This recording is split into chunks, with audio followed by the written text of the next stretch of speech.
Қайырлы күн достар, бүгінгі видеода қалай фильм көру арқылы Қытай тілінде еркін сөйлеуге болады, осы теманы кеңінен ашатын боламыз.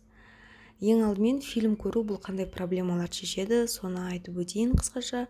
Фильм көру арқылы біз жаңа иероглифтар үйренеміз және үйренген иероглифтарды естен шығармауымызға болады. Келесі қытайша сөйлем құрау түсінікті бола бастайды. Келесі бұл Қытай тілінің ең қиын тұстарының бірі ол тон. Біз фильм көру арқылы тонымен сөйлеуді меңгеруімізге болады. Келесі қытайша түсіну деңгейін көтеруге болады. Фильм көру арқылы еркін сөйлесуге болады. Және фильм көру арқылы Қытай тілін ұмытпауға мүмкіндік болады. Яғни сіз үнемі Қытай тілімен байланыста боласыз. Достар, мен неліктен кино көру мұншалықты пайдалы деп айтып жатырмын Қытай тіліне, өйткені бұл менің өзімнің басымнан өткен. Менің қытайшамның қалыптасуына фильмнің 70% көмегі тиген болатын. Сол үшін қысқаша сіздерге менің кино көру историям туралы айтып берейін. Мен ең бірінші кино көріп бастаған кезде иероглифтарды өте көп білмейтінмін, 5-6 ғана сөз білетінмін, және бір фильмді қарай бастадым. Негізінде ол фильм ол кезге өте қиын еді, бірақ мен ол кезде түсінбедім қандай фильм көру керек екенін. Сөйтіп мен сол фильмді 3 ай бойы көрдім. Тек қана бір фильмді ең бірінші рет көрген кезде әрине мен еш нәрсе түсінген жоқпын, 100% түсінген жоқпын, өйткені өте тез айтады, мүлдем түсініксіз. Бір ай сол фильмді күнделікті көргеннен кейін мен бір жеке сөздерді түсіне бастадым. Яғни мысалы тамақ, немесе жеу, секіру деген сияқты. 3 айдан кейін мен сол фильмнің 5%-ын ғана түсіндім. Сөйтіп ол фильм маған өте қиын екенін байқап, мен басқа балалар киносына өттім. Осылайша балалар киносы, мультик, сериал көру арқылы жай күнделікті бір жылдан кейін мен кинолардың, сол мультиктардың 40%-ын түсіне бастадым. Енді қалай осындай нәрсеге жетуге болады, қалай фильм көруді әдетке айналдыруға және оның 40%-ын шамамен түсінуге болады.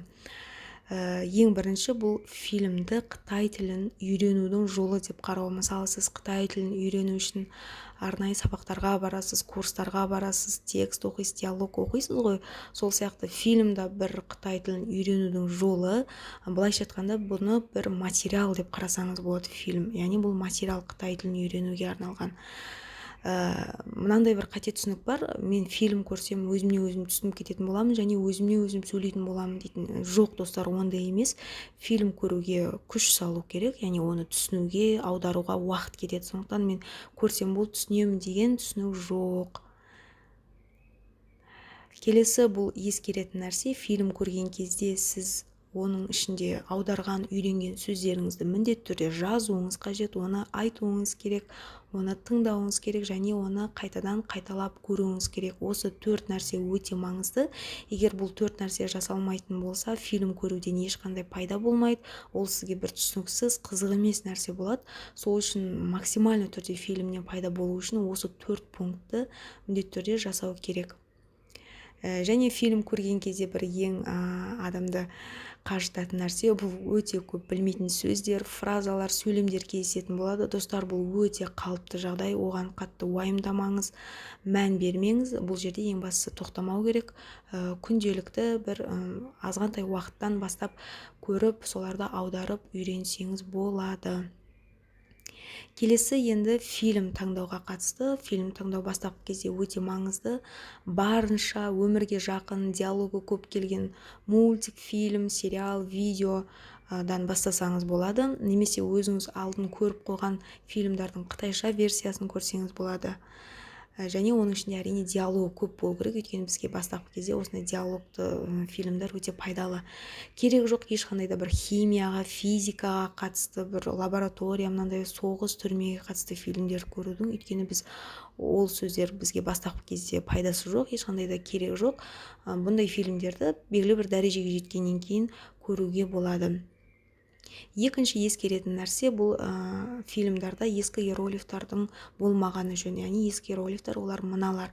Бізге бұлардың керегі жоқ, өйткені Қытайда бұл иероглифтар қолданылмайды. Қазір Қытайда мынандай жеңілдетілген түрі қолданылады иероглифтардың. Негізгі заманауи фильмдарда қазіргі осы жеңілдетілген иероглифтар қолданылады. Сондықтан бір ескі фильмдарды көрудің қажеті жоқ.